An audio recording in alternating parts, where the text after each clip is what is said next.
Welcome to today's deep dive. We've got a lot to get through today. We really do. Yeah, and I want to welcome you, our listener, to what is going to be an incredibly atmospheric deep dive. Today we are exploring the 2026 novel, The Valley of Vengeful Ghosts by Kim Fu. It is quite the trip. It is. We've got a massive stack of sources to go through, extensive excerpts from the novel itself, plus some really high praise from critics who are, comparing it to a mix of psychological horror and existential philosophy. Which is a heavy mix. Very heavy. Yeah.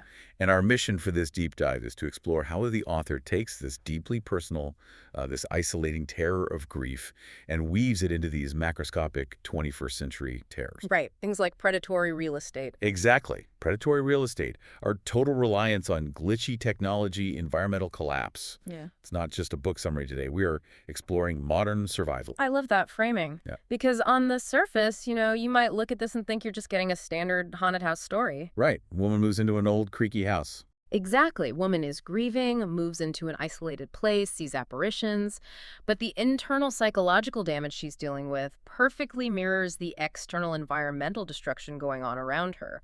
That is the real horror here. It's so grounded in modern anxiety. So let's jump right into that setting, because it is the foundation of everything for our protagonist, Eleanor Fan. Right, Eleanor. Yeah.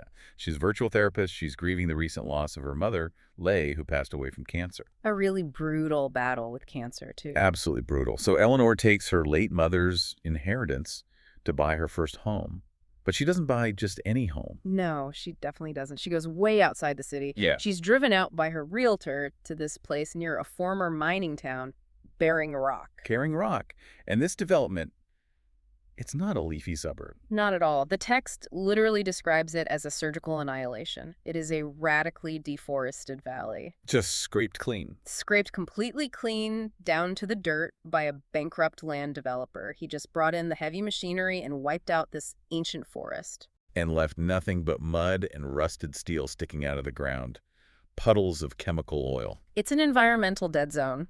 But right in the middle of it are these two completed model homes. Just two. Just two. And the developer only finished them to create this illusion of progress, trying to drum up more funding before he eventually went totally bankrupt. And as we find out, died by suicide in one of them. Yeah, which is just, it sets such a dark tone. It does, but what's fascinating here is how the home is a literal facade. Oh, absolutely. Right, because from the outside it's a wasteland, but Eleanor steps inside and it has these 11-foot ceilings. Sweeping ceilings. Gorgeous pale wood furniture, polished concrete floors. It's an absolute illusion dropped right into a wasteland. And the person selling her this illusion is her realtor, Matt Halsett. Oh, man! I mean, talk about a contrast. He is out there in this desolate mud pit wearing a cornflower blue suit. With ruined, muddy loafers. Yes, the loafers. He's standing in the reality, but he's selling the fantasy. And his tactics are just awful. They are predatory. High pressure, totally predatory. She's literally whispering in her ear, right? Yeah, the text says he's whispering to her like an aide whispering to the president on TV. Just constantly in her physical space. Creating this false sense of extreme urgency. He tells her she has to bid high in cash, first and best, and he pushes her to waive all the inspections. Waive all inspections on a house in a dead valley with unpaved roads and no internet. Yep. Okay, let's unpack this. Because why would she do that?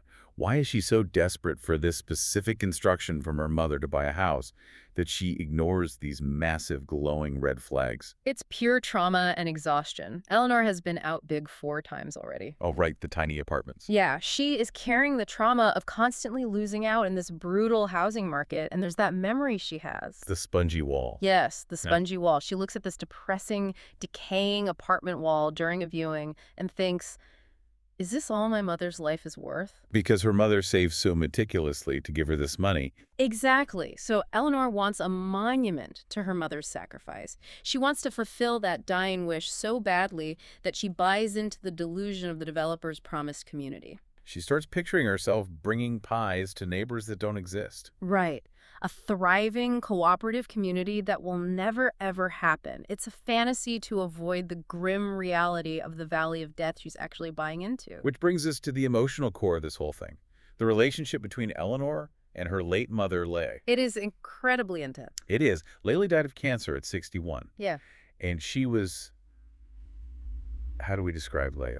She was controlling, but in a very smothering, nurturing way. Highly enmeshed. I mean, Leigh managed Eleanor's bank accounts. Well, Eleanor was in her 30s. Right.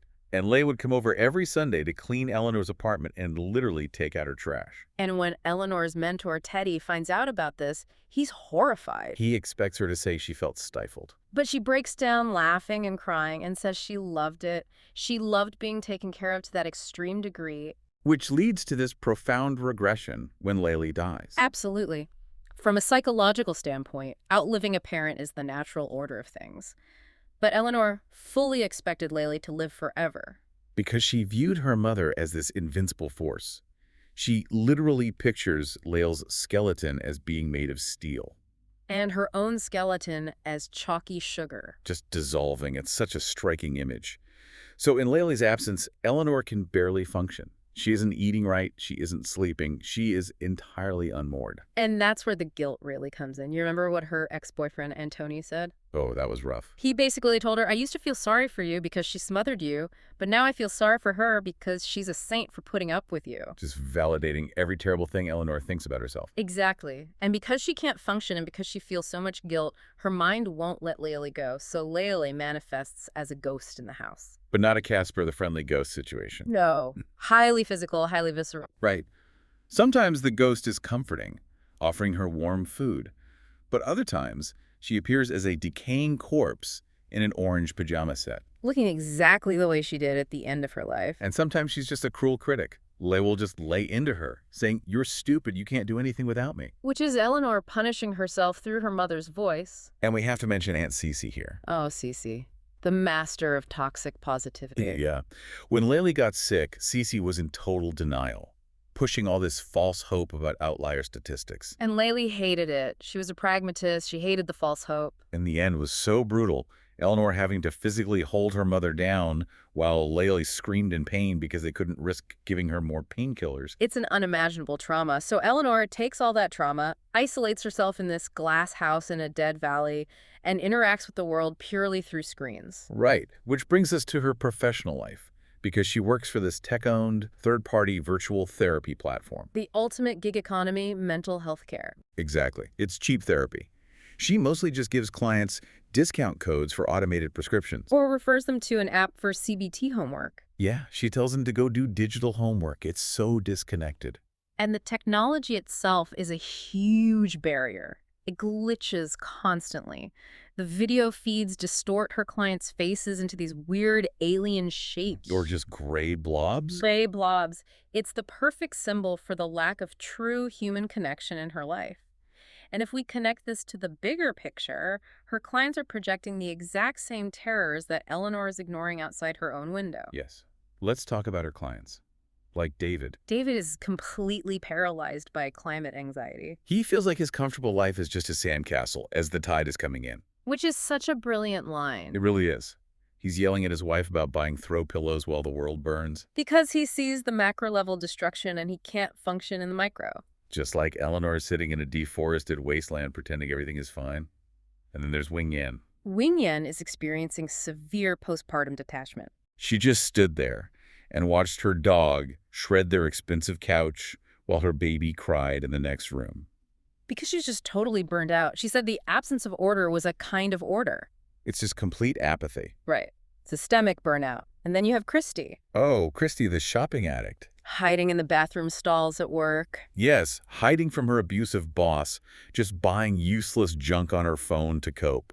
Makeup organizers, cheap boots. Doing these microtransactions of dopamine to buy a shield against her pain. Just like Eleanor bought a massive house to shield herself from her pain. Exactly. The scale is different, but the impulse is identical. And the way the platform handles this is just terrifying. I'm thinking of the scene with Ruthie.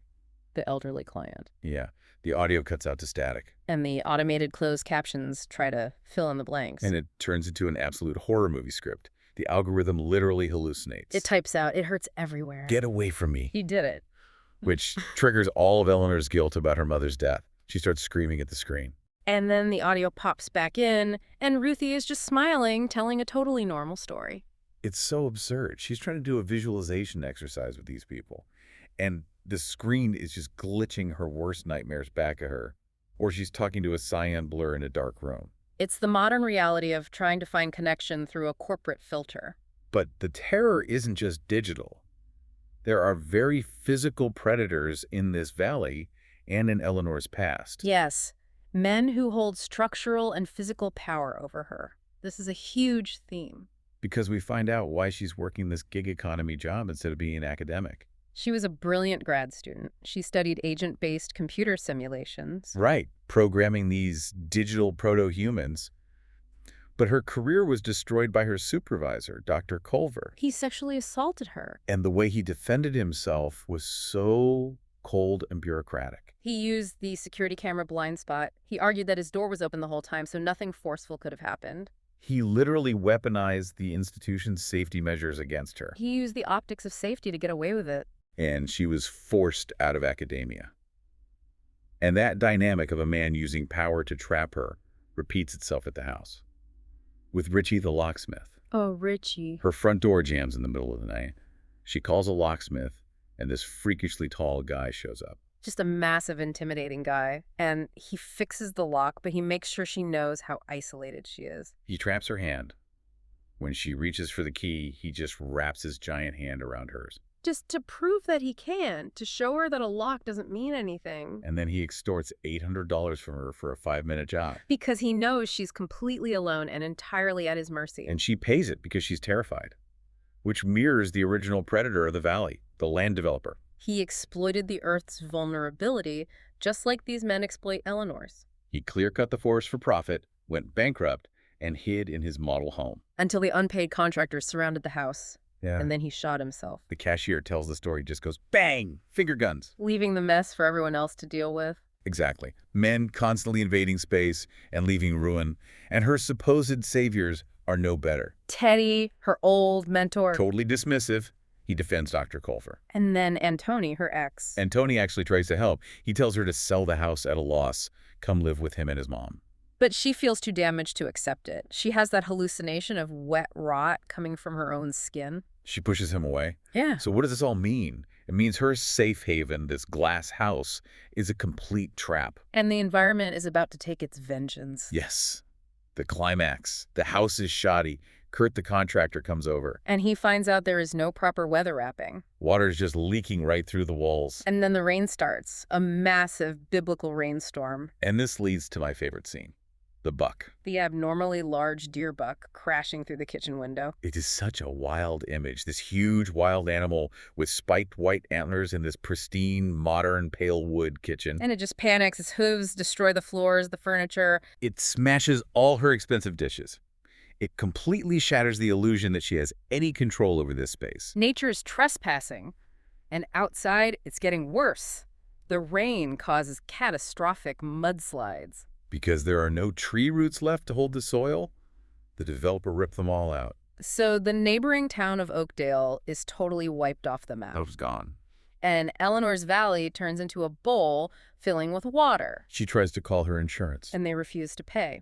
Faulty workmanship, they say, not an act of God. So she rents $29,000 worth of water remediation equipment. Which is completely useless against an actual flood. It's laughable. The water just keeps rising. It swallows her car. It fills the first floor. She's trapped upstairs. And this is where the final hallucination happens. The room is just packed with ghosts. Her clients, the dead developer, and Layla. But Layla isn't decaying this time. No, she's sitting on the bed, warm and comforting, and she tells Eleanor to just give up. She says, someone will come to rescue you.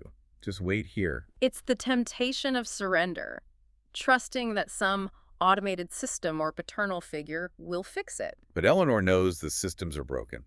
She called 911 earlier. And got an automated triage system that didn't even understand the word mudslide. It hung up on her. So she knows no one is coming. So she grabs a hammer from the toolkit her mother bought her, ironically. She drags a stepladder under the skylight. And the water is actively coming into the room now.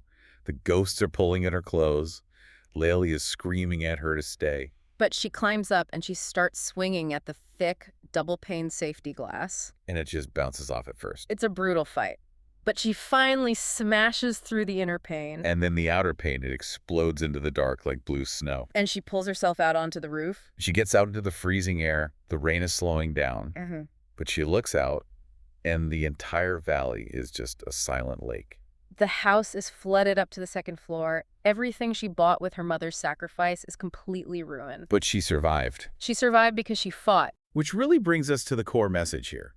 This whole book uses a ghost story framework to talk about very real threats. Right. Eleanor realizes that all these safety nets we rely on, our parents, the real estate market, our technology, they are incredibly fragile. Totally fragile. The realtor lied, the technology hallucinated, the emergency system hung up on her, the insurance company abandoned her. And the environment violently collapsed because of human greed. She had to choose the brutal, freezing fight for survival in the floodwaters over the comfortable, smothering embrace of giving up in that bedroom. She chose to live. It's an incredible journey. And before we wrap up today, I want to leave you with one final provocative thought to mull over. Something that ties it all together. Exactly. Think back to what Eleanor studied in grad school. Agent-based computer simulations. She programmed digital proto-humans. She gave them biases and destructive desires, placed them in infinite digital terrariums, and watched them. Watched their empires rise, mutate, and eventually wipe themselves out. Over and over again. So, as you go about your week, consider this. In our relentless pursuit to clear-cut forests for sterile model homes, our reliance on digital screens over human touch, are we as acting out the exact same doomed programming? Are we the agents in the simulation? Oblivious to the fact that the terrarium is flooding. It's something to think about. Definitely. Well, thank you for joining us on this deep dive. We hope you enjoyed exploring the valley with us. Have a great week and take care.